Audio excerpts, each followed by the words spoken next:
And welcome to only IAS. स्वागत है आपका आज के एडिटोरियल डिस्कशन में। और मुझे पता है कि आप यहाँ सुमित सर को एक्सपेक्ट कर रहे थे, पर किन्हीं कारणों से आज वो सेशन नहीं ले पाएंगे।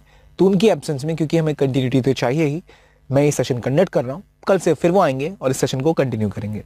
आज की जो इंपॉर्टेंट आर्टिकल्स हैं वो बात करते हैं जेनेटिक केयर के बारे में, अर्बन वाटर प्रॉब्लम्स के बारे में। तो चलिए इस डिस्कशन में इन्वॉल्व होते हैं। पहला जो इंपॉर्टेंट आर्टिकल आज हम बात करेंगे वो है future of old times in India, यानी old age population. Old age population और जेरियाट्रिक केयर जिसे हम कहते हैं, कि एक जो आपका बुजुर्ग वर्ग है, जो एजिंग पॉपुलेशन है, उसके केयर में आप क्या कर रहे हैं, क्या पॉलिसीज हैं। दो इंपॉर्टेंट राइटर्स हैं इसके, जॉन रे और ईस्टर डफलो, बहुत प्रोमिनेंट राइटर्स हैं ये। और ये जो टॉपिक है वो आता है आपके जीएस पेपर 2 के वेलफेयर सेक्शन के अंदर, जहां वल्नरेबल सेक्शन के लिए सेंटर या स्टेट कौन सी स्कीम्स लेके आती है, क्या उनकी प्रॉब्लम्स है, वो टॉपिक यहाँ से रिलेट करता है। क्योंकि बहुत प्रोमिनेंट राइटर्स है तो हमें पता होना चाहिए कि इन्होंने क्या बोला है। तो सीधी सी बात है, इन्होंने बात की है ओल्ड एज पॉपुलेशन के ऊपर में। इंडिया पे जब भी बात होती है, आप देखते हो India is a growing country. सब कहते हैं इंडिया हैज यूथ, इंडिया में वर्किंग एज पॉपुलेशन बढ़ रही है, इंडिया में एक डेमोग्राफिक डिविडेंड है। और इंडिया में फोकस होता है कि कैसे जो यूथ है उसको जॉब की ज़रूरत है, स्किल की ज़रूरत है। लेकिन कहा जाता है कि इंडिया में क्योंकि ज़्यादा ओल्ड एज पॉपुलेशन नहीं है, इंडिया अभी एक मैच्योर कंट्री नहीं बनी है, मैच्योर इकोनॉमी नहीं बनी है, इसलिए हमारा फोकस वहाँ नहीं रहता। लेकिन राइटर्स ये पुश करते हैं कि कैसे हमने देखा है कि post independence of India, India ने अपनी जो अपनी लाइफ एक्सपेक्टेंसी है, देख रहे हैं, लाइफ एक्सपेक्टेंसी मतलब जितना आप जी सकते थे अगर आप पैदा हो रहे हैं इंडिया में, तो पहले वो थी अराउंड 32 ईयर्स, अब वो बढ़ के हो गई है 70 ईयर्स। तो एक बड़ा चंक है जो कि अब ओल्ड है और आपके देश में रह रहा है। और आपके देश में अब लोग ज़्यादा दिन तक जिएंगे तो ज़्यादा बुजुर्ग भी देखने को मिलेंगे।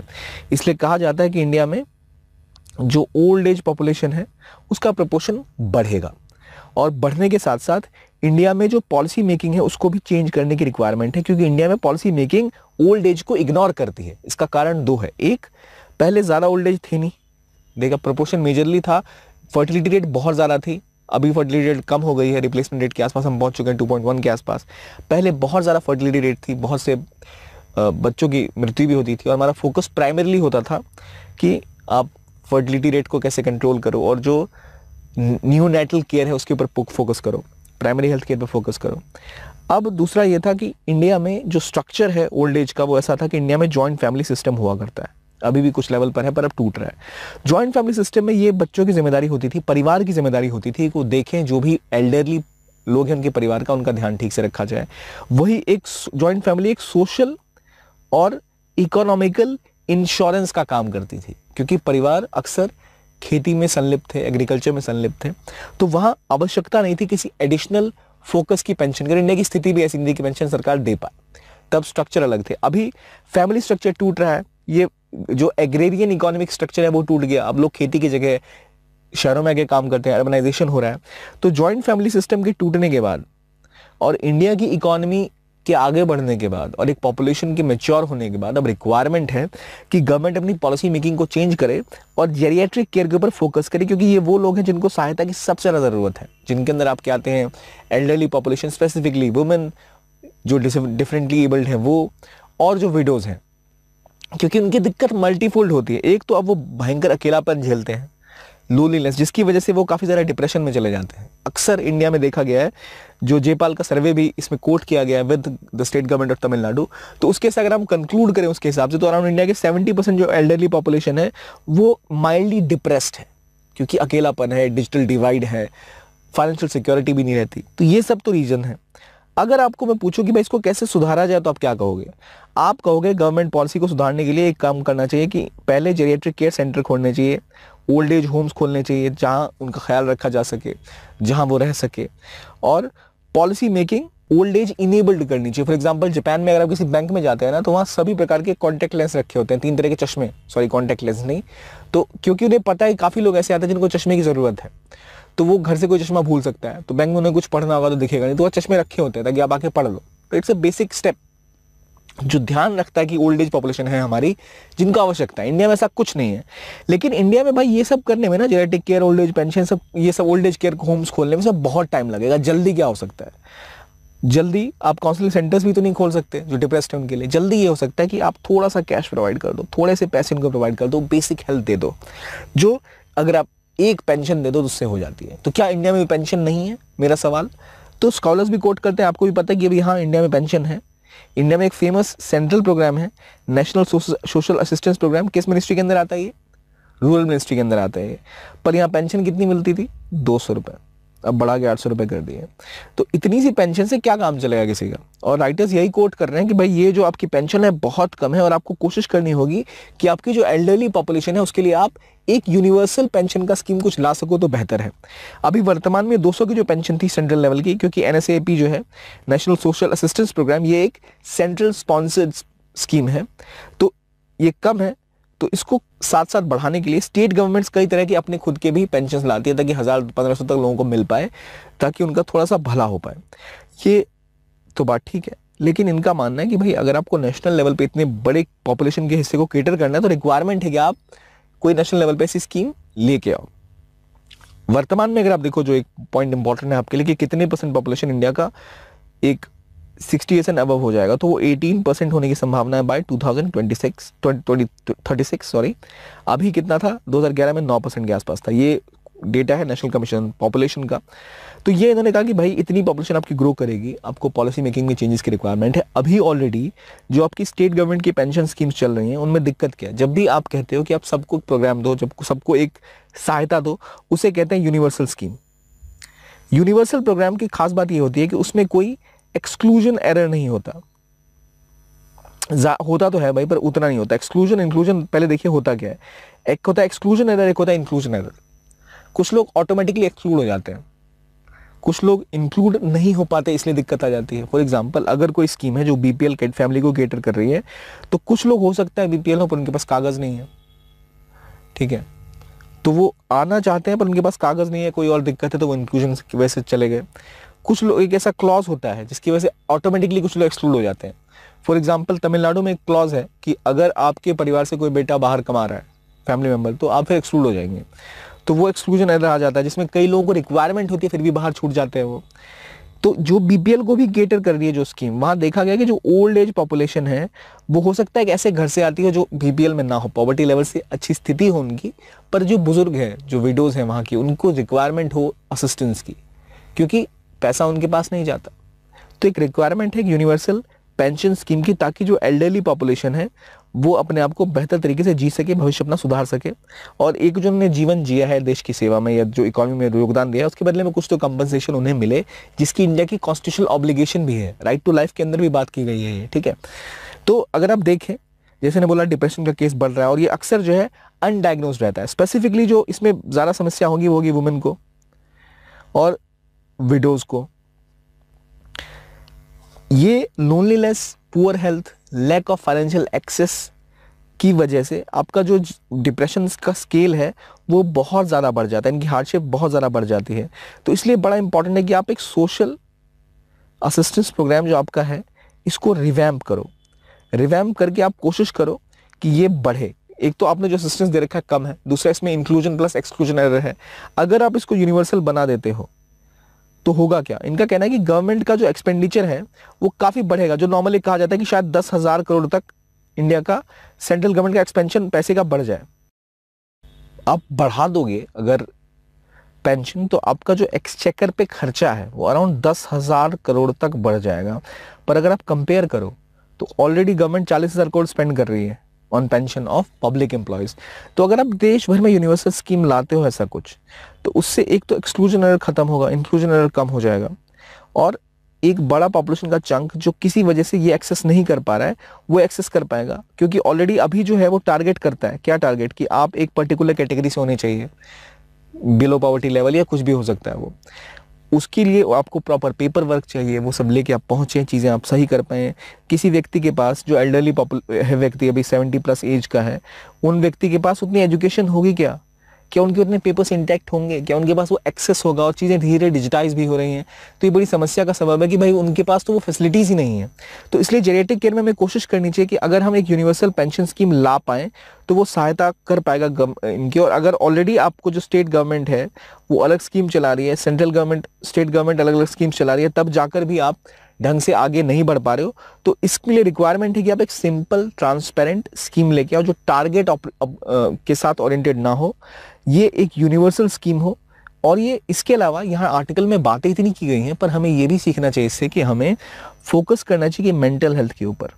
तो अगर ओल्ड एज होम्स इंडिया में शुरू हो सके जिसमें प्राइवेट सेक्टर इंक्लूड हो रहा है, कुछ इन्वेस्टमेंट वहाँ से भी आई हैं, अगर आप उनकी काउंसलिंग की व्यवस्था कर पाओ हेल्थ केयर सेंटर्स में, या फिर स्कूल्स में उनकी जो एक्सपर्टीज़ हैं उनका उनसे कुछ हेल्प ले पाओ। अक्सर ये वॉलंटरी होता है क्योंकि वो चाहते हैं कोई उनसे बात करे, किसी के साथ वो अपनी स्टोरी शेयर करें, तो एक बहुत बड़ा नॉलेज बेस है जिसका इस्तेमाल किया जा सकता है।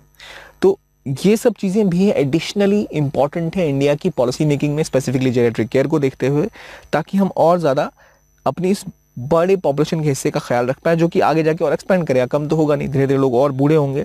तो रिक्वायरमेंट है एक इम्पॉर्टेंट पेंशन स्कीम की।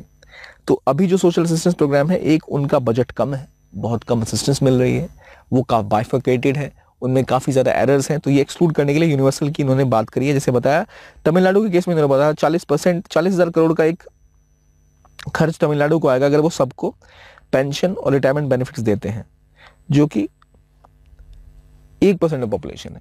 लेकिन ये इंपॉर्टेंट है और इससे बहुत सुधार हो सकता है वहाँ के जनता में। तो अब हालांकि एक ट्रांजिशन तमिलनाडु में देखने को मिला। इस आर्टिकल में ये भी बात की गई है कि तमिलनाडु जो कंसिडर किया जाता है एक बड़ा ही इंपॉर्टेंट स्टेट, वहाँ पर साउथ इंडिया में सबसे बुरी स्थिति इन्हीं की है। एटलीस्ट विडोज को और जो डिफरेंटली एबल्ड हैं, एल्डरली, उनको यूनिवर्सल पेंशन इस साउथ इंडिया में मिलती है अपार्ट फ्रॉम तमिलनाडु। तो तमिलनाडु जैसे एडवांस लुकिंग स्टेट की अगर स्थिति है तो बाकियों का क्या हाल हो सकता है, ये हमें सोचना चाहिए। बाकी साउथ की स्टेट ऑलमोस्ट यूनिवर्सल आपका पेंशन कवरेज देते हैं, और अगर आप इंडिया लेवल पे देखो ना तो इवन 0.005% के आसपास जीडीपी एक्सपेंडिचर इंडिया करता है इसमें, जहां बहुत स्कोप है, रिक्वायरमेंट है इसे ग्रो करने की। तो ये कहानी थी ओल्ड एज केयर की और old age policy making shift की जो जरूरत है गवर्नमेंट को करने की। अगला आर्टिकल बात करता है वाटर क्राइसिस के बारे में। वाटर क्राइसिस ये पेपर 3 से रिलेटेड है, कंजर्वेशन, एनवायरमेंटल पॉल्यूशन और डिग्रेडेशन के ऊपर। यहां अगर आप देखें तो आपने पढ़ा है कि इंडिया में वाटर क्राइसिस है, काफी टाइम से पढ़ा है। वाटर क्राइसिस है कहाँ, क्या कोट करें, क्या आपके पास कोई लिस्ट है, क्या टॉपिक्स है, क्या प्रॉब्लम्स है? अगर वाटर क्राइसिस है तो दो तरह की है। एक तो नेचुरल इस तरह की, जैसे आप बात करो पेनिनसुलर इंडिया की, तो यहाँ जो रिवर्स है वो साल भर नहीं बहती, तो वहाँ ऑलरेडी पानी की शॉर्टेज रहती है। अगर आप राजस्थान की बात करो, वहाँ एक नेचुरल वाटर की शॉर्टेज हमेशा से रही है, ठीक है। फिर एक है मैन मेड वाटर शॉर्टेज कैसी होगी? ये उन एरियाज में होगी जहां रेन सफिशिएंट हुआ करती थी, लेकिन आपने पॉपुलेशन ग्रोथ इतनी ज्यादा वहां पर कर दी है, पॉपुलेशन कंसंट्रेशन इतना ज्यादा कर दिया है, वहां से वाटर सोर्सेज इस तरह निकाल लिए हैं कि वहां पर अब वाटर क्राइसिस आ गई है। For example urban centres. अभी आप देखो तो जो इलाकों में पहले पानी की दिक्कत नहीं भी हुआ करती थी, ईस्टर्न इंडिया में, वहां भी अब पानी की समस्या आ गई है क्योंकि वहां पॉल्यूशन फैल गया है और क्लाइमेट चेंज की वजह से और रैपिड अर्बनाइजेशन की वजह से। यहां बात की गई है कि जो मैन मेड आप वाटर क्राइसिस का कंपोनेंट देख रहे हो, उसको कैसे सुधारा जा सकता है। स्पेसिफिकली अर्बन एरियाज जब डेवलप होते हैं तो उनकी वाटर रिक्वायरमेंट किस तरह से बढ़ती है। हम जनरली सोचते हैं कि कोई भी इलाका है, वहां एक जमीन से पानी निकालना, ग्राउंड वाटर एक्सप्लोरेशन करना प्राइमरी एम होता होगा किसी अर्बन सेंटर का। लेकिन देखा गया, चाहे आप दिल्ली की बात करो चाहे किसी भी अर्बन सेंटर की बात करो, वहां पहले पॉइंट में वो कोशिश करते हैं कि जितना भी ग्राउंड वाटर है वो उसको निकाल लें। उसके बाद वो आसपास का जो एक्विफायर है, कोई झील है, कोई तालाब है, वहां से पानी सप्लाई अपने शहरों के लिए लाते हैं। फिर एक पॉइंट ऐसा आता है कि जब वो शहर बहुत ज़्यादा बड़ा हो चुका होता है तो आसपास के डिस्ट्रिक्ट के गाँव के भी वाटर सोर्सेस को से पानी निकाल के शहरी जगहों पर पानी पहुंचाता है। जबकि इन इलाकों में जहां पर गांव है, जहां से पानी सप्लाई होता है, वहां की जनता का बुरा हाल होता है। ये देखा गया है। स्पेसिफिकली अगर आप महाराष्ट्र की बात करो, वहां काफी टाइम से न्यूज में रहता है, मुंबई के आसपास के गाँव का बुरा हाल है। तो ये सारी चीजें यहाँ डिस्कस की गई हैं कि इसको रिक्वायरमेंट है चेंज करने की। सबसे पहली बात, किसने किसने बोला वाटर क्राइसिस आ रही है? तो एक यूएन की वाटर रिपोर्ट है 2022 में, उसने कहा था कि ये ग्लोबल कंसर्न है। फिर इसी के हिसाब से एक वाटर डे मनाया गया, coping with water scarcity in 2007। We saw similar NITI Aayog की रिपोर्ट, जहां उन्होंने कहा था कि इंडिया में 600 million people are living in water stressed scenario और they will be water stressed. फिर आप और देखो तो एक global drought and risk and water stress map है जिसमें बोला गया कि इंडिया का वेस्टर्न, सेंट्रल और peninsular India highly water stressed है और वाटर स्कार्सिटी फेस कर सकता है। ये रही कंपोजिट वाटर मैनेजमेंट इंडेक्स की बात, नीति आयोग की रिपोर्ट जिसने कहा था 600 मिलियन लोग एक्यूट वाटर शॉर्टेज फेस कर सकते हैं और उनमें से कुछ तो कर ही रहे हैं। तो ये जो कहानी है ये क्यों है, तो जैसे मैंने बताया इसकी वजह क्या है, एक अर्बनाइजेशन, दूसरा वाटर मैनेजमेंट इश्यूज, तीसरा पॉपुलेशन, चौथा क्या देख रहे हैं क्या वजह है, पॉल्यूशन। अब देखिए मैंने पॉल्यूशन और वाटर मैनेजमेंट को अलग अलग क्यों लिखा है कि देखिए वाटर मैनेजमेंट ऐसा होता है कि अगर आप आसमान से पानी गिर रहा है उसको कंजर्व कर पाए, it will solve a lot of problems for you, पर आप वो नहीं कर रहे, that is a part of water management issue. आपकी जो नदियां हैं उनका बहुत सारा पानी वेस्ट चला जा रहा है, that's a water management issue. आपके शहर में फ्लड्स आ रहे हैं because of water management issue. जब फ्लड्स आते हैं तो पानी के जो एक्वाफायर्स हैं वो पॉल्यूट हो जाते हैं। ऐसा नहीं कि पानी आ गया बाढ़ में तो पानी भर जाएगा हर जगह, वो पानी बुरा होता है क्योंकि वो ऑलरेडी दूषित होता है। पॉल्यूशन एज पर से जो मैं बात कर रहा हूँ, यहाँ बात आती है अर्बन पॉल्यूशन, रूरल पॉल्यूशन, जिसमें आप इंडस्ट्रियल पॉल्यूशन की बात करें, जो रिवर में आप डिस्चार्ज करते हो वेस्ट, जो आपका सीवेज ट्रीटमेंट है वो नहीं हो पा रहा, अर्बन वेस्ट जो क्रिएट हो रहा है उसकी बात हो रही है, जो आपके वाटर सोर्सेज को पॉल्यूट कर रहा है, जो ग्राउंड वाटर पॉल्यूशन फैल रहा है उसकी बात हो रही है। तो यहाँ पर देखा गया कि इंडिया में जो वाटर स्कैर्सिटी है ये सब की वजह से होती है, लेकिन इन सब पॉल्यूशन की वजहों से क्या होता है, एक कंपटीशन स्टार्ट होता है जिसे हम कहते हैं सेक्टोरल और regional competition for water transfer between urban and rural people. और ये एक ग्लोबल कंसर्न है क्योंकि एक देश के दोनों नागरिक हैं, अर्बन भी रूरल भी, लेकिन अब रूरल व्यक्ति का पानी वहां से उठाकर अर्बन व्यक्ति को दे जा रहे हो तो वो उसके जीवन के लिए कितना खतरनाक है और उसकी एज अ सिटीजन उनके अगेंस्ट जाता है। तो trans boundary transfer of water कैसे होता है, इसमें मैंने बताया कि आप शहरी इलाकों को पूरा करने के लिए बाहर के इलाके का पानी वहां लाते हो। ये कहा जा रहा है कि 12% दुनिया की जो लार्जेस्ट सिटीज है उनका डिपेंडेंस है इंटर बेसिन ट्रांसफर पर, कि किसी और जगह का पानी उन तक पहुंच रहा है। ये जो समस्या है इसके 3 कैटेगरीज हैं जिससे रिस्क एसोसिएटेड है। एक है बायोफिजिकल, सोशियो इकोनॉमिक और गवर्नेंस वाले। इंडिया में बहुत ज्यादा बायोफिजिकल और सोशियो इकोनॉमिक रिस्क है इस वाटर ट्रांसफर का, जो आप एक जगह से पानी ले जाके दूसरी जगह प्रोवाइड करा रहे हैं। क्या बायोफिजिकल रिस्क है? अब देखिए इंडिया में अर्बन पॉपुलेशन कितनी है, 50% से ऊपर है क्या? नहीं, इंडिया में अराउंड 34% के आसपास है।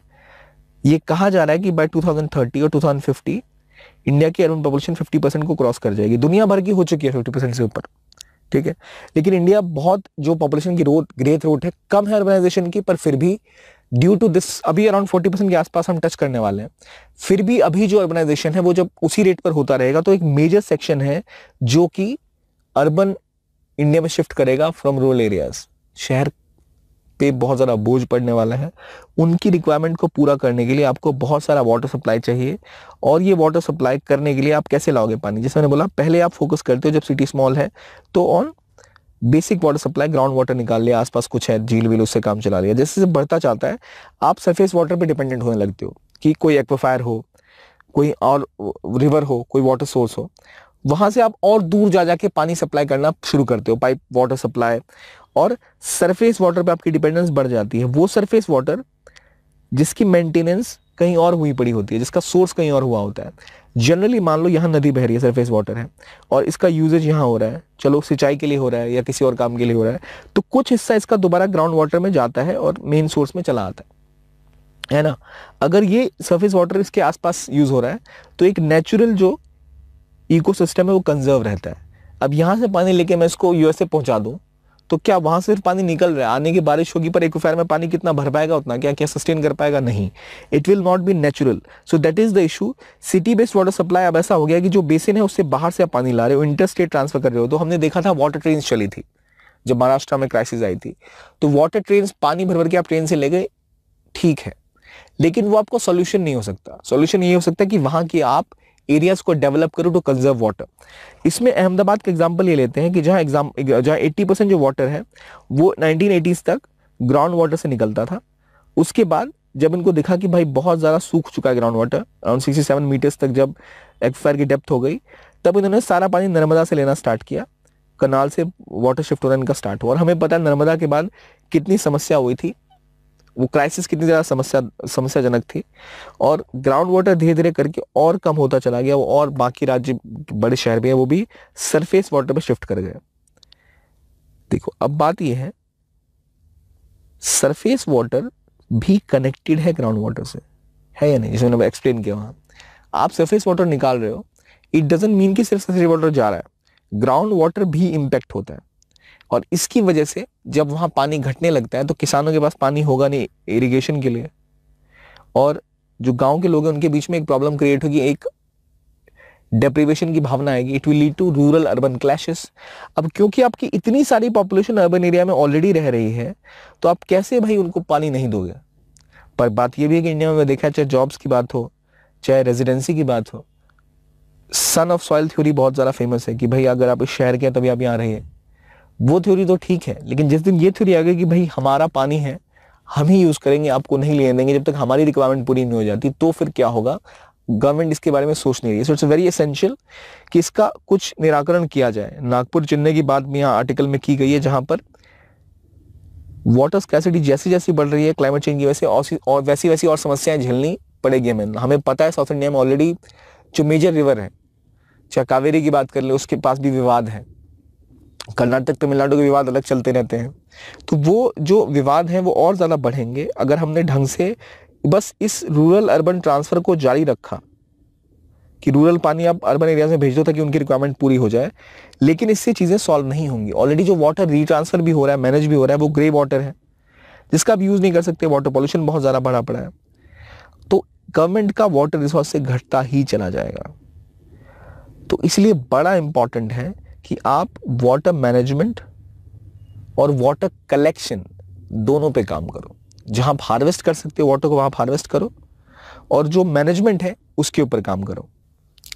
यहां रिक्वायरमेंट ये है कि गवर्नेंस के लेवल पे अगर हम चेंजेस लाएं, अगर हम इंटीग्रेटेड प्लानिंग करें, अगर आपको पता है कि एक वाटर सोर्स है किसी रूरल इलाके में जिसका इस्तेमाल एक अर्बन सिटी की रिक्वायरमेंट के लिए होने वाला है, तो क्यों ना, अगर उस अर्बन सिटी की म्यूनिसिपैलिटी का बहुत सारा बजट है या उनके पास बहुत सारा गवर्नेंस बजट है, rather than waiting for that aquifer to dry out, rather than waiting कि वो लोग हथियार उठा के खड़े हो जाएं, आप क्यों नहीं कुछ हिस्सा उसकी गवर्नेंस का इन्वेस्ट करें एक बेसिन डेवलपमेंट में, जिससे जो रिजर्वेयर वहां आसपास हैं, जो वो रूरल इलाके हैं, उनमें भी इंटीग्रेटेड ग्रोथ हो। अगर उनके किसानों को आप या फिर उनकी जो रूरल इकोनॉमी है उनमें कुछ सपोर्ट कर पाओ फ्रॉम दैट बजट, या फिर इंटीग्रेट कर पाओ उनकी इकोनॉमी को अपनी इकोनॉमी के साथ, ताकि जो अर्बन एरिया की उसकी ग्रोथ से रूरल एरिया की ग्रोथ भी बढ़े, साथ साथ उनको दिखे कि we are getting the help और the support which is given by the urban centres, तब जाके जो गवर्नेंस चैलेंज है वो भी कम हो जाएगा। तो वो आप इसको सॉल्व कर सकते हो एक कैचमेंट बेस्ड अप्रोच के साथ, एक सिस्टम अप्रोच के साथ, जिससे इंटीग्रेटेड अप्रोच है जो सबको साथ लेकर चले। वरना ये वही सिस्टम हो जाएगा जो अभी हम ट्राइबल्स के साथ देखते हैं कि भाई उनकी जमीनों का ही सब कुछ आप उठा के शहरों में ला रहे हो, उनको ही बिजली नहीं मिल रही है। तो वो चीजें सॉल्व करने के लिए हमें एक इंटीग्रेटेड अप्रोच रखने की जरूरत है, जिसकी बात ऑथर यहाँ पर कर रहे हैं। इसके लिए और क्या स्टेप्स ले सकते हैं। मैंने बोला कि आप एक इंटीग्रेटेड अप्रोच लो। इंटीग्रेटेड अप्रोच में सिर्फ वाटर मैनेजमेंट नहीं, आप इन्वेस्टमेंट, आप कैसे को फंक्शनिंग, को एग्जिस्टेंस पे फोकस कर सकते हो, उनकी इकोनॉमी में सपोर्ट कर सकते हो। कैचमेंट एरिया पर जो लैंड है रूरल एरियाज का, जिनको इरिगेशन की जरूरत है, वहां पर अगर आप एडिशनल सपोर्ट दे पाओ, ताकि एक पार्टनरशिप डेवलप हो अर्बन रूरल एरियाज के बीच में, जो जिससे पानी ले रहा है उसको कुछ हद तक सपोर्ट भी करे, क्योंकि उनका बजट बहुत बड़ा होता है अर्बन सेंटर्स का, और हमें पता है कि पंचायत का तो कुछ बजट ही नहीं होता। So this can be a way out. Institutional strengthening की बात है कि एक फ्लेक्सिबिलिटी आप रीजनल लेवल पे कैसे वाटर एलोकेट होगा, किस तरह से उसको रिजुविनेट किया जाएगा वाटर सोर्स को। तो ये तरीका है जिसके थ्रू हम वाटर रिसोर्सेज को और ज़्यादा मैनेज कर सकते हैं, बेटर बना सकते हैं। तो ये कुछ पॉइंट्स थे जो इस आर्टिकल में रेज किए गए थे। अगला आर्टिकल है इंटरनल सिक्योरिटी के बारे में, जो इंडिया फेस कर रहा है इन गलवान वैली के आसपास, जहाँ चाइना के साथ इंडिया के लगातार विवाद बने हुए हैं। SCO में मीटिंग है, G20 में मीटिंग है इंडिया के प्राइम मिनिस्टर और चाइना के प्रेसिडेंट शी जिनपिंग के बीच में। समस्याएं क्या हैं, हमें पता है कि क्लैशेस हुए हैं और उसके बाद से इंडियन प्राइम मिनिस्टर और चाइनीज प्रीमियर के बीच में बात नहीं हुई है। अभी रिसेंटली ये देखा गया कि डिसएंगेजमेंट बढ़ गई है। एंगेज मतलब जो आमने सामने सिपाही खड़े होते हैं बंदूकें तान के, वो थोड़े थोड़े पीछे खिसके है। इस आर्टिकल को डिस्कस करने से पहले एक चीज बड़ी इंपॉर्टेंट है समझ लेना कि चाइनीज टैक्टिक्स ऑफ सलामी, सलामी टैक्टिक्स। सलामी टैक्टिक्स इस तरह काम करती है कि भाई मेरी ये जमीन है, ठीक है, ये मेरी जमीन नहीं है, सॉरी ये आपकी जमीन है, मैं चाहता हूं इस पर कब्जा करना, मैं यहां से आऊंगा और यहां तक पहुंच जाऊंगा, यहां तक कब्जा कर लिया। आप आओगे लड़ने की भाई मेरी जमीन पे कब्जा कर लिया आपने, यहां तक मैंने कब्जा कर लिया है, फिर होगा ठीक है ठीक है ठीक है, पीछे जाते हैं ना आपकी ना मेरी, मैं पीछे चला जाता हूं, मैं यहां आके रुक जाऊंगा। ये जो शेडेड पोर्शन है, ये पोर्शन में आके बैठ गया, मैंने बोला आपने बोला था मैं पीछे आ गया हूं, अब आप मेरी बात मानो, आप भी थोड़ा सा मुझे स्पेस दे दो, बफर क्रिएट कर दो ताकि झगड़ा ना हो, क्योंकि मुझे पता है मैं ज्यादा पावरफुल हूं, मैंने आपकी जमीन पर कब्जा कर लिया। तो मैंने क्या किया, जमीन का एक छोटा सा टुकड़ा काट के अपने साइड मिला लिया, क्योंकि मेरी जमीन तो थी ही नहीं, मैं तो घुसा था जबरदस्ती, पर आपने कॉम्प्रोमाइज मान लिया, अब थोड़ा सा टुकड़ा मेरा आ चुका है। अब मैं आज से 5 साल बाद जब ये मामला ठंडा पड़ जाएगा, फिर ये आगे जाके यहां तक कब्जा मारूंगा, फिर आप कहोगे पीछे जाने मेरा एरिया थोड़ा और बढ़ जाएगा। तो I am cutting a small salamis, छोटे छोटे टुकड़े काट के कब्जा कर रहा हूँ, सलामी टैक्टिक्स। जैसे खेतों में अक्सर देखा जाता है, मेड़ बनाने के लिए लोग दूसरे की जमीन की मेड़ छोटी करते जाते हैं, फिर मेड़ बनेगी तो भाई उसकी जमीन का हिस्सा मेड़ में आ जाएगा। या फिर कुछ लोग मिठाई की दुकानों में जाके कहते हैं भाई एक स्वीट दे दो हमें चखने के लिए, टेस्ट करने के लिए, वो एक टुकड़ा खा लेते हैं। ऐसा करते करते कितनी मिठाइयाँ खा जाते हैं आधा किलो मिठाई खरीदने से पहले। So it's also sort of salami tactics. Now coming to the point, China वैसा ही कुछ कर रहा है इंडियन टेरिटरीज में भी। अभी तक इंडिया चाइना जब ये करता था कोई इसके खिलाफ खड़ा नहीं होता था, Indian military stood up to them. लेकिन अब ये इलाके में क्या चल रहा है, 5 लेवल पे था जहां पर बफर जोन बनाए गए, ना इंडियन आर्मी वहां पेट्रोल करने जाएगी ना चाइनीज आर्मी वहां पेट्रोल करने आएगी, उसके बफर जोन होते हैं बीच का इलाका, ठीक है, ये बफर जोन है, इधर चाइना इधर इंडिया। 5 ऐसी लोकेशन से सेंसिटिव जहां पर ये बनाया गया कि भाई हम भी नहीं आएंगे तुम भी नहीं होगे, ताकि हिंसा ना हो।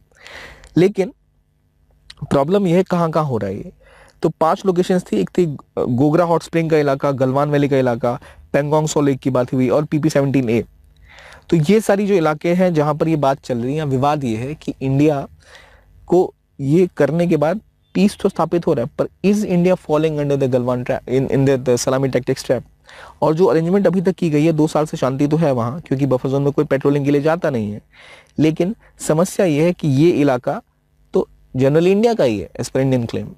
तो इंडिया क्या करेगी इसमें, हमेशा के लिए इसको मान लेगी स्टेटस को? ऐसा तो होने वाला नहीं है, नहीं मानेगी। इसके लिए जो एक सॉल्यूशन है, ये एक टेम्पररी सॉल्यूशन है कि अपने बफर जोन क्रिएट कर देगा, परमानेंट सॉल्यूशन तो है नहीं। परमानेंट सॉल्यूशन तब होगा जब एंगेज करोगे, एंगेज नॉट बंदूक के साथ, यानी आप डायलॉग्स में जाओगे, कॉन्फिडेंस बिल्डिंग मेजर्स करोगे, उसके नाम पर ही चाइना कहेगा आपको एक कदम पीछे हट जाओ, कॉन्फिडेंस आ जाएगा हमें कि आप सही हो। तो इंडिया उसको कैसे सॉल्व करेगी, इंडिया कैसे जो उनके टेरिटोरियल जो इंग्रेशन है चाइना के उसको रोकेगी, उसके बारे में बात की गई है। तो इनका कहना यह है, स्कॉलर का, राइटर का, कि चाइना का टेरेन जो है वो काफी एक्सेसिबल है। जो बफर जोन जहां जहां क्रिएट किए गए हैं, अगर आप मैप में देखो तो इंडिया यहाँ पर दौलत बेग ओल्डी के आसपास एयर स्ट्रिप बना रहा था, जिससे इंडिया काफी इजीली यहाँ पर अपने एयरपोर्ट्स और जहाज उतार पाता, फाइटर प्लेन्स, जिससे चाइना को थोड़ी दिक्कत थी। गलवान के उधर, हालांकि बहुत सारा पानी का इलाका है, ये पथरीला इलाका है, उसके उधर जो चाइनीज इलाका है, क्योंकि तिब्बत का region is like a plateau, और आगे भी उनके पास जो लॉजिस्टिकल सपोर्ट्स है बहुत अच्छा है, उनके पास ज़्यादा इंफ्रास्ट्रक्चर है, उनको ज़्यादा रिक्वायरमेंट नहीं है यहाँ आने की। एक दिन मन करेगा सब कुछ लेके घुस जाएंगे, वहाँ से आना आसान है। इंडिया को बार बार इंश्योर करना पड़ेगा कि इस रीजन के आसपास दुश्मन की स्ट्रेंथ कितनी है, किस लेवल पे ऑपरेट कर रहे हैं पता रहे। तो इसके लिए बड़ा इंपॉर्टेंट है पेट्रोल करना, और ये जताना कि देखो ये हमारी भी जमीन है। अगर आप पेट्रोल नहीं करते तो सामने वाले को लगता है उसी की जमीन है, और चाइना को तो लगता ही है। तो चाइना ने अभी तक कोई भी जो 2 मेन एरिया थे, डेमचौक और डेपसांग, यहां पर उसने कुछ बात करने की कोशिश नहीं करी, जहां पर इंडिया चाहता था बात करना। क्योंकि डेपसांग प्लेन में India is a good position, जहां इंडिया चाहता है इंश्योर करना कि भाई यहां पर ये कब्जा ना करे, क्योंकि बाद में आप लेह लद्दाख को कट ऑफ कर सकते हो इंडिया से अगर आपने एरिया कैप्चर कर लिया तो। यहां ऑथर ये कहना चाह रहे हैं कि जो पोजिशनिंग है अभी जो है उसमें डिसएंगेजमेंट तो हो रही है, लेकिन it's not a solution, it's a temporary tactic. क्या इंडिया को अभी इनकी बात मान लेनी चाहिए, डिसएंगेज कर लेना चाहिए? तो ऑथर कह रहे हैं कि नहीं, it is not a possibility, because अगर इंडिया ऐसा मान लेता है तो already India will go into Chinese hands, not completely, क्योंकि चाइना जो चाह रहा था ऑब्जेक्टिव वो एक तरह से पूरा हो रहा है। अब इंडिया को ये देखना पड़ेगा कि चाइना आगे क्या स्टेप उठाता है। जो डिसएंगेजमेंट हुई, it is a positive sign, but it can't be taken as a concluding step, यानी ये काफी नहीं है, टेम्पररी स्टेप है। आप बात करना शुरू करो, इसका मतलब नहीं कि इंडिया अपने जो इंपॉर्टेंट एरियाज है उनको छोड़ देगा, क्योंकि आपको याद होगा जब ये शुरू हुआ था तब बहुत सारे सिपाही लेकर वो आ गए थे। अगला आर्टिकल बात करता है फूड सिक्योरिटी के बारे में, बफर स्टॉक बढ़ाने के बारे में। हमें पता है ये इस टॉपिक GS3 के अंदर आएगा, ये फूड सिक्योरिटी बफर स्टॉक्स।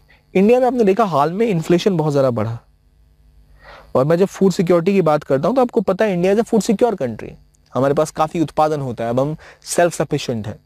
पर क्या इंडिया में फूड सिक्योरिटी का इशू अभी भी है? ये आर्टिकल क्लेम कर रहा है अभी भी है, क्योंकि इंडिया में जब महंगाई है वो 30% से ऊपर बढ़ गई है फूड ग्रेन प्राइसेस की। जिसकी वजह क्या है? एक तो ग्लोबल जो इश्यूज चल रहे हैं, वो ऑयल प्राइसेस की बात आ गई, यूक्रेन रशिया कॉन्फ्लिक्ट हो गया, फिर इंडिया में मानसून थोड़ा गड़बड़ हुआ, अगर पिछले साल प्रोडक्शन कुछ गेहूं की कम हुई थी हीट वेव्स के टाइम में, तो इसने इंडिया में फूड की क्राइसिस बढ़ाई है थोड़ी सी। हालांकि इंडिया में NFSA है, नेशनल फूड सिक्योरिटी एक्ट है, कॉन्स्टिट्यूशनली रिक्वायर्ड है कि सपोर्ट करे गवर्नमेंट सबको, एक बेसिक एमिनिटी है। लेकिन इन रियलिस्टिकली फूड सिक्योरिटी का कंसर्न अभी भी इंडिया में बना हुआ है। वो कैसे है? इस आर्टिकल में बड़े अच्छे से एक्सप्लेन किया गया है कि अब देखो इंडिया में ग्लोबल हंगर इंडेक्स पे रैंक 101 पे आ गई है। FPO ने बोला कि भाई जो फूड प्राइस है 30% बढ़ गई है। इंडिया हंगर स्पॉट में पाकिस्तान और बांग्लादेश और नेपाल से पीछे चला गया। इसकी वजह यह कि तो इंडिया में बहुत लार्ज पॉपुलेशन है, और इंडिया ने हालांकि पब्लिक डिस्ट्रीब्यूशन सिस्टम FCI वगैरह एस्टैब्लिश कर रखा है, NFSA है इंडिया में एक्ट बना हुआ, फिर भी जो प्रॉब्लम है बहुत ज़्यादा बढ़ जाएगी। क्यों? जब हम कंसिडर करें कि what is food security. Food security में food sufficiency is just an option, यानी एक उसमें स्टेप है कि फूड सफिशिएंट आपका देश है प्रोडक्शन को लेके। रिक्वायरमेंट है तो बेसिक ग्रेन्स, अनाज का सप्लाई किया जा रहा है या नहीं किया जा रहा। लेकिन मुद्दा यह है कि क्या वो एक्सेसिबल है और क्या वो अफोर्डेबल है। इंडिया में एक्सेसिबिलिटी बढ़ाई गई है, बहुत कम दामों पर अब मिल रहा है ये राशन की दुकानों पर, और क्योंकि जब से जैम स्कीम आई है तो थोड़ा और ज़्यादा ये एफिशिएंट हो गया है। सबको अब जो नाम जिनका भी लिस्ट में दर्ज है जो लेना चाहते हैं उनको टाइमली लीकेज कम की गई है, specifically after arrival of jam, Jan Dhan Aadhaar mobile, और आपने इसको ट्रैक करना भी आसान कर दिया है। एक्सक्लूजन एरर इंक्लूजन एरर घट गए हैं। फिर बात आती है अफोर्डेबिलिटी की। प्रॉब्लम यह है कि एक बड़ा तबका ऐसा होता है जहां बड़ा तबका के सबको ही चाहिए होती है एक बैलेंस डाइट। अगर आप सिर्फ चावल और रोटी खिलाओगे ना तो it is not food security. एक बेसिक लेवल पे बैलेंस डाइट जो होनी चाहिए वो उपलब्ध होनी चाहिए, और वो कैपेसिटी होनी चाहिए व्यक्ति के पास को उसको खरीद पाए। ठीक है, थोड़ा प्रोटीन चाहिए, थोड़े मिनरल्स चाहिए, थोड़े विटामिन चाहिए। अगर चीज़ें जो है वो दाल के अलावा बाकी सब कुछ 200 रुपये किलो हो जाए, 500 रुपये किलो हो जाए, तो आपके पास कैपेसिटी नहीं, आप खरीद के खाओ, तो आपकी जो डाइटरी नीड्स हैं वो पूरी नहीं हो रही हैं। आपको बेसिक सस्टेनेंस के लिए, जीने के लिए जितना चाहिए बस उतना मिल रहा है। डाइटरी नीड्स जो है उसमें तो बहुत कुछ चाहिए, कैल्शियम चाहिए, विटामिन चाहिए, वो कहाँ से मिलेंगे? तो वो तो स्टेट गवर्नमेंट हमेशा नहीं देने वाली। उसके लिए भी इंपॉर्टेंट कंपोनेंट होता है अफोर्डेबिलिटी का। तो फूड सिक्योरिटी का concept is a multi faceted concept. केवल फूड अनाज पहुंच जाना is not enough, you need dietary complements. Complement मतलब जो फूड की आपकी हैबिट्स में जो रिक्वायरमेंट्स हैं डाइट को मेंटेन करने के लिए, उसकी भी अफोर्डेबिलिटी, उसकी अवेलेबिलिटी, उसकी accessibility, apart from overall food grain production and all that. तो इंडिया के मील्स में ये समस्या अभी तक बनी हुई है। फूड अवेलेबल तभी होगा जब सभी उसको खरीद पाए और एक्सेस को लेकर कोई बैरियर ना हो। स्टेट पे अगर आपकी डिपेंडेंस होगी तो वो पर्याप्त नहीं है। इंडिया में क्या क्या इसके लिए फ्रेमवर्क, एक कॉन्स्टिट्यूशनल फ्रेमवर्क है क्या भाई? आर्टिकल 21 में राइट टू लाइफ के अंतर्गत आता है कि भाई राइट टू लाइफ और डिग्निटी में आपके पास राइट टू फूड है। फिर आपका एक FCI के अंदर बफर स्टॉक बना हुआ है जिसको आप MSP के थ्रू लेते हो और वेयर हाउस में जमा करते हो ताकि रिक्वायरमेंट हो तो आप उसका यूज कर पाओ। कोविड के टाइम में इंडिया में कौन सी स्कीम चली थी ताकि अनाज कई लोगों को मुफ्त में, कई लोगों को बहुत कम दाम में उपलब्ध कराया जा रहा था? मुझे बताइए कौन सी योजना थी, किसकी कल्याण योजना थी, क्या योजना थी वो? फिर पब्लिक डिस्ट्रीब्यूशन सिस्टम इंडिया में है पूरा, जिसके थ्रू इंडिया क्या प्रोवाइड कराता है, व्हीट हो, राइस हो, शुगर हो, केरोसिन हो। तो ये PDS आउटलेट्स के थ्रू आप नमक, दाल सब प्रोवाइड कराते हो एक पॉइंट के बाद। अगर उसकी कमी आती है तो कभी कभी तो शायद टमाटर भी यूज हो जाए जिस स्थिति से टमाटर बढ़ रहे हैं। तो यहाँ बात ये हो रही है कि जो फ्रेमवर्क है वो है लेकिन इज नॉट एफिशिएंट। अगर आपकी इन्फ्लेशन बहुत ज़्यादा बढ़ जाएगा, महंगाई बहुत ज़्यादा बढ़ जाएगी तो अपने आप एक्सेसिबिलिटी का इशू हो जाएगा।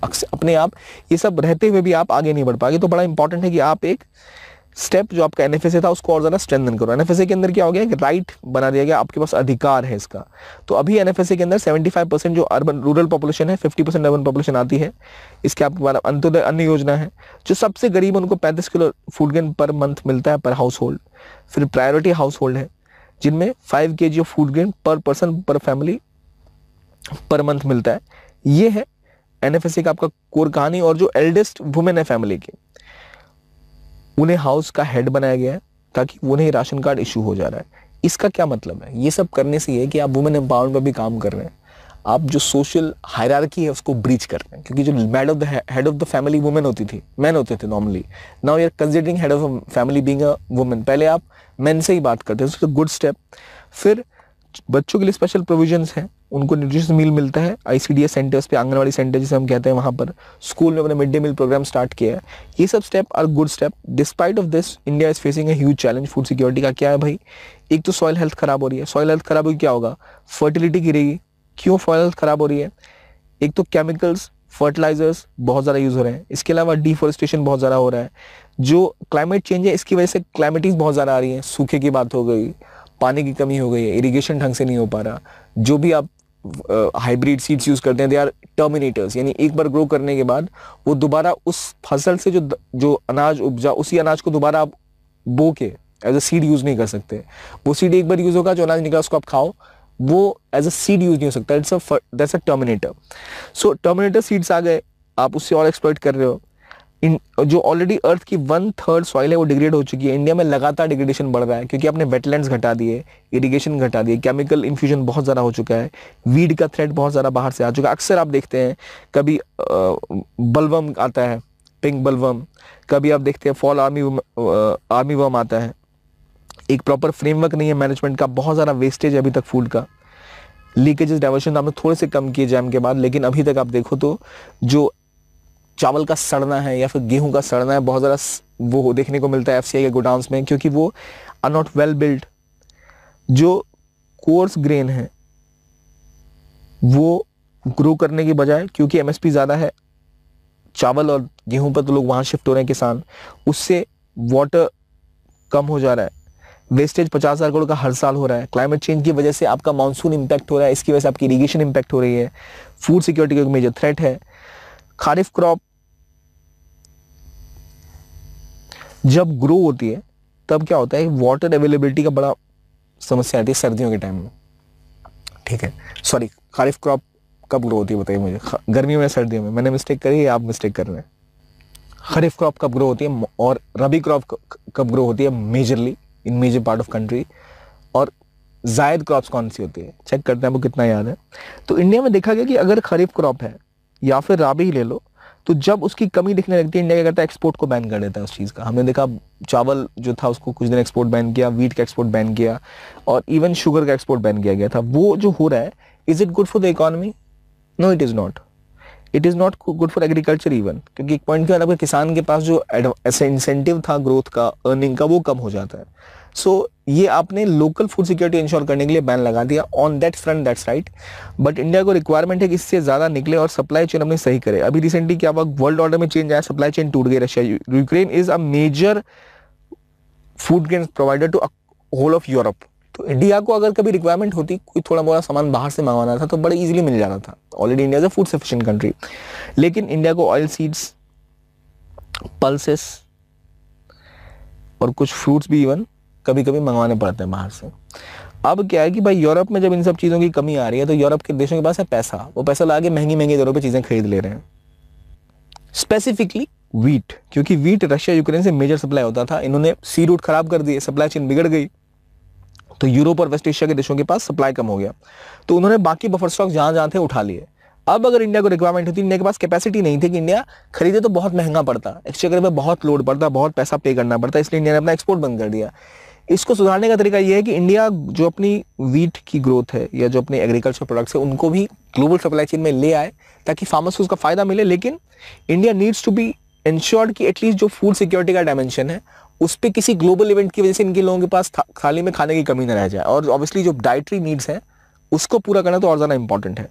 तो इसके लिए रिक्वायर्ड है कि इंडिया सस्टेनेबल फार्मिंग की तरफ जाए, जहां टेक्नोलॉजी, बेटर आउटपुट, इंडिया को यील्ड बढ़ाने की रिक्वायरमेंट है, इंडिया को इरिगेशन फैसिलिटी बेटर करने की रिक्वायरमेंट है, जो हमारा फर्टिलाइजर का यूज़ है उसको और ज़्यादा एफिशिएंट बनाने की रिक्वायरमेंट है। ये सब करने के बाद इंडिया बेहतर तरीके से आगे बढ़ पाएगा। There is need to establish special agriculture zone through ICT as well. Crop monitoring करो, फसल की इंश्योरेंस होनी चाहिए जो ऑलरेडी गवर्नमेंट दे रही है, उसमें और ज़्यादा मॉनिटरिंग और बेहतर आउटकम की रिक्वायरमेंट है।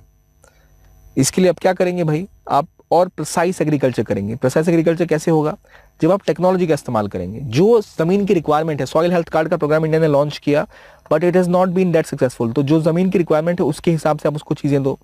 जो राशन कार्ड है उसी के तर्ज पर आप आधार सीडिंग करो, यानी राशन कार्ड को आधार से लिंक कर दो, ताकि कोई भी व्यक्ति जिसको रिक्वायरमेंट है खाने की वो पीछे ना रह जाए। तो SDG 2 की रिक्वायरमेंट पूछे, डायरेक्ट बेनिफिट स्कीम जो स्टार्ट हुआ जैम के अंतर्गत, ये बहुत अच्छा स्कीम है जिसके तहत पैसा सीधा लाभार्थी को पहुंच जा रहा है और वो उससे अपने चॉइसेस को डिसाइड कर पाते हैं। तो इसी को क्या हम जो हमने पहले आर्टिकल में बात करी ओल्ड एज पेंशन की, वो पूरी नहीं हो सकती, वो भी आप इससे जोड़ सकते हो। लेकिन जैम ट्रिनिटी जो है उसने बहुत ज़्यादा मूवमेंट को ईजी किया है। अब इजीली और ज़्यादा बेहतर तरीके से अब ये भी एक स्टेप किया गया था कि कोई भी अगर व्यक्ति है वो ration card one nation one ration card scheme के आने के बाद देश में अगर कोई व्यक्ति काम करने कहीं भी जा रहा है तो वहां से अपना राशन ले सकता है। That's a good step again which again showcases food security का एस्पेक्ट। फिर फूड स्टॉक होल्डिंग को आपको कम्युनिकेशन चैनल्स के थ्रू स्टोर हाउसेस को बेटर बनाना पड़ेगा, टारगेट रखना पड़ेगा, उनको ढंग से मेंटेन करना पड़ेगा, एक अम्ब्रेला अप्रोच रखनी पड़ेगी जिसके थ्रू इनइक्वालिटी घटे, फूड डाइवर्सिटी रहे और जो इंडिजिनस स्टेप है वो भी हो पाए। ये स्टेप करने के बाद ही इंडिया बेटर तरीके से आगे बढ़ पाएगा, ग्रीन इकोनॉमी मेंटेन कर पाएगा। तो ये काफ़ी डेप्थ में हमने बातें करी। ब्रॉडली ये सारे टॉपिक्स आपको मुझे उम्मीद है पता ही होंगे जो हमने लास्ट के पॉइंट में डिस्कस किया, इसलिए मैं थोड़ा तेज़ बोल रहा था, जल्दी बोल रहा था। तो ये था आज का लेक्चर। आज के लिए इतना ही। I hope you like this lecture and keep on watching only IAS। Thank you very much.